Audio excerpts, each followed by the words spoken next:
Hello class 9 children.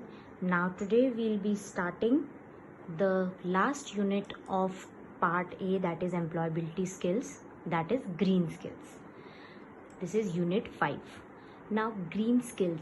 In this unit you will be studying about environment, then the various natural resources of environment, then how is today's the scenario of natural resources, how over exploitation of these natural resources is taking place.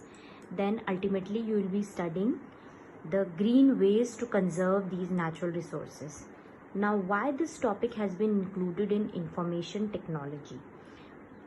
First thing, information technology is not just computer. It is gathering information around us with the help of technology.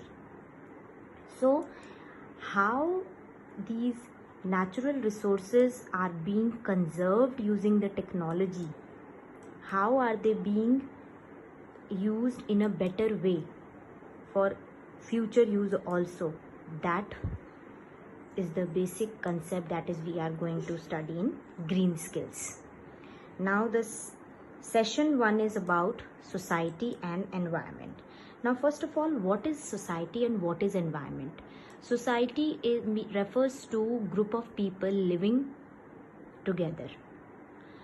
Now environment refers to all the things, all the natural resources around us. Society interacts with the environment and changes it at the same time.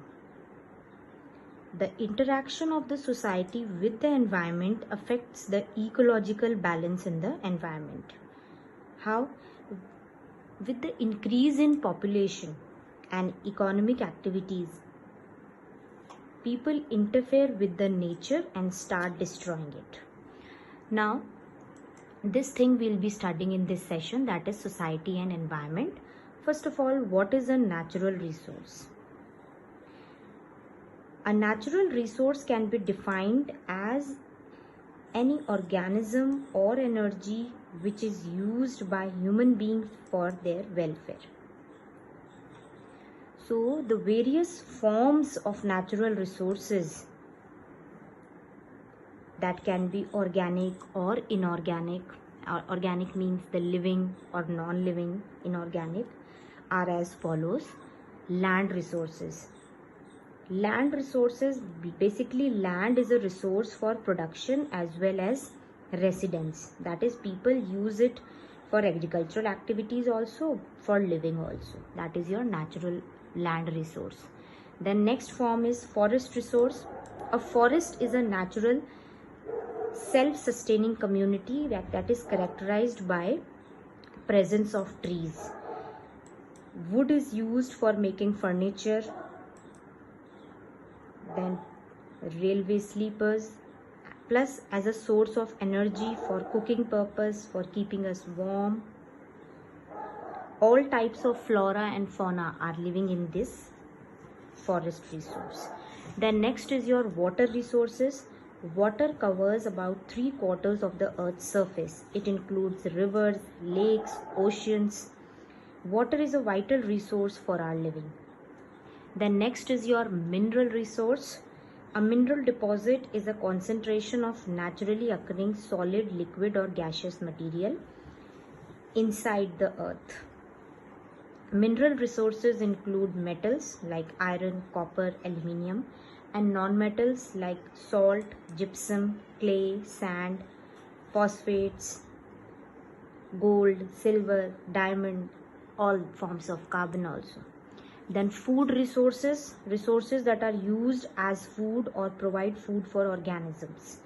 Plants are serving as food resources for herbivores and omnivores, while animals and birds are serving the food resources for carnivores and omnivores. Then next is your energy resource. An energy resource is something that produces heat, power the life, or produce electricity. These include solar energy, then water energy, all these things. Now next are the various categories of natural resources. Natural resources fall under these four categories: inexhaustible, exhaustible, renewable, and non-renewable. Now, inexhaustible resources are those which cannot be exhausted by, exhausted here means finished, which cannot be finished by human consumption. These include solar energy, wind energy, water energy, tidal energy, etc. Then exhaustible resources are the limited resources which are available in limited quantities, and they can be finished with the continuous use. For example, the stock of coal in the earth is limited, stock of petrol, all these are limited inside the earth. So if we keep using them excessively, one day they will get finished. Renewable resources are those that are constantly available and can be replaced easily. Renewable resources, some of the exhaustible resources are naturally regenerated after consumption, and they are known as renewable resources. For example, forests, trees and plants, they can be renewed.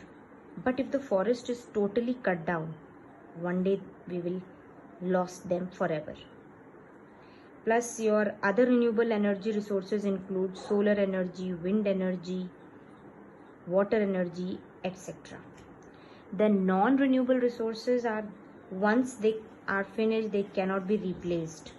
For example, fossil fuels, they are your non-renewable resources like coal, petrol, diesel, LPG, that is liquefied petroleum gas, natural gas. All these are your non-renewable natural resources. So children, basically today we have studied about what is environment, what is society, and how society and environment are interrelated, and what are the various sources, resources, natural resources available. So that is all for today. Thank you and have a nice day.